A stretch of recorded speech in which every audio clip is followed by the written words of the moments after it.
Francis Isnard. Oui. Mon cher Philippe, Alors, recordman de matchs joués avec l'OGC. Vous faites des gorges chaudes avec Dante. Non. Il a joué 300 matchs. Bon, Francis Isnard, alors on ne sait pas si c'est 433 ou 449. Ah bah t'as pas préparé alors. 16 non, matchs, mais c'est une grosse fourchette. le club, j'avais lu dans un bouquin À l'époque, 16 matchs, 433. c'était une saison. Et puis 449, je pense que c'est 449, ça m'arrange parce que c'est mon époque, Francis Isnard. Ses coéquipiers l'appelaient Sissou. Pas Zizou, mais Sissou, et c'était pas un joueur, c'était un joueur en or, Sissou en or. Donc il arrive de Manosque en 1963. On le voit. Il est là. Voilà. Avec ce beau maillot, il était magnifique. Ouais, il a magnifique. Ça c'est le maillot. Ça c'est le vrai maillot. Ah ouais. Ça c'est un maillot que j'aimerais revoir. Ah oui. Donc il arrive de Manosque en 1963. Défenseur central. Il va jouer 16 saisons à l'OGC Nice. Donc 14 saisons de Division 1, parce qu'à l'époque on disait la Division 1, et 2 saisons de Division 2 en 64-65 et 69-70. Défenseur central, il a joué pratiquement 8 ou 9 ans dans l'axe avec Maurice Cérus. Donc c'était le duo, on les appelait les jumeaux, Cérus-Isnard. J'ai eu Maurice Cérus au téléphone qui m'a parlé un petit peu de Francis et Isnard en disant que c'était un joueur exceptionnel dans le sens où un défenseur central d'une solidité à toute épreuve, dur sur l'homme, qui prenait très rarement de carton. Là on le voit. C'est au Camp Nou ça C'est au Camp Nou, ouais. C'est au match retour contre le FC Barcelone. Qui vole. Et Baratelli qui jaillit et Isnard qui est en altitude là. Il se fait pas louper Baratelli là dans sa sortie. Non, pas du tout. Jamais. Isnard, il a la tête plus haut que les poings de Baratelli. Pas du tout parce que le centre est tendu. Et oui, Baratelli plonge. Baratelli, là le ballon dans 2 secondes il est dans la niche de Doumé. Ou dégager des points. Mais t'es au Camp Nou. Je sais, j'ai vu, t'as vu, j'ai reconnu. T'es pas à Saint-Brieuc. T'es pas à Saint-Brieuc.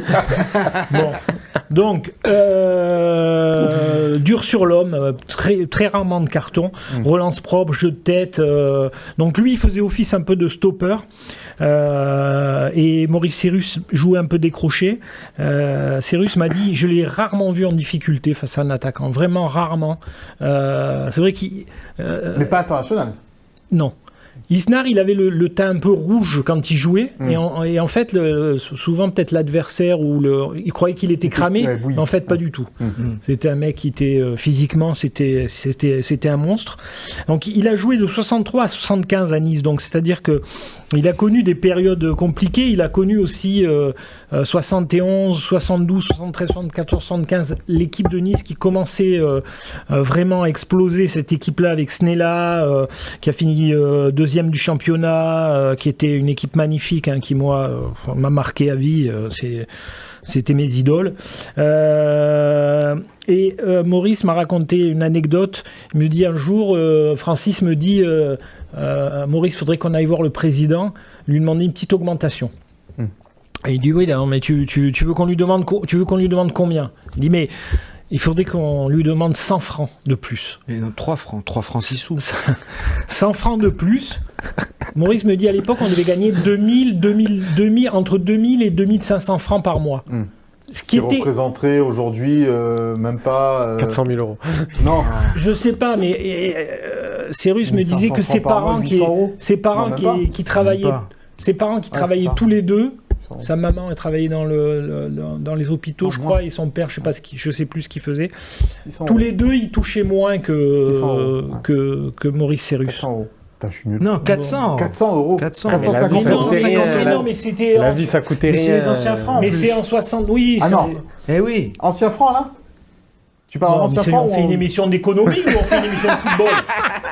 Oh, je crois à l'heure de vérité. Ah non, c'est pas une émission d'économie, l'heure de vérité. C'est politique. Capital, oui, tu vois.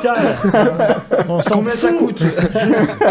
Donc, il gagnait à peu près 2000 francs, 2500. Donc 400 euros. Donc il dit, ils disent, on va aller voir le président, qui s'appelait, à l'époque, c'était Maître Charles, un avocat. Non, pas Maître Coq. Non. N'importe quoi.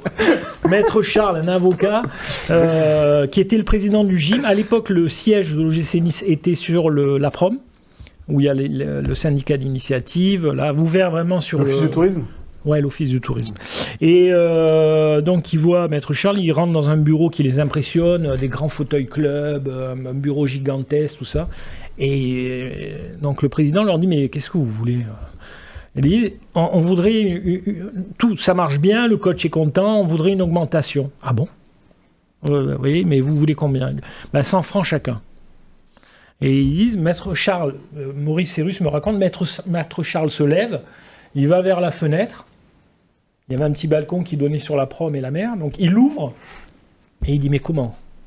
Le soleil, la plage, la mer, les filles, le bonheur, et vous venez me quémander 100 francs, alors que vous jouez dans le plus beau décor du monde. Et là, Maurice Cyrus me dit, bon, on savait que c'était fini, partie perdue.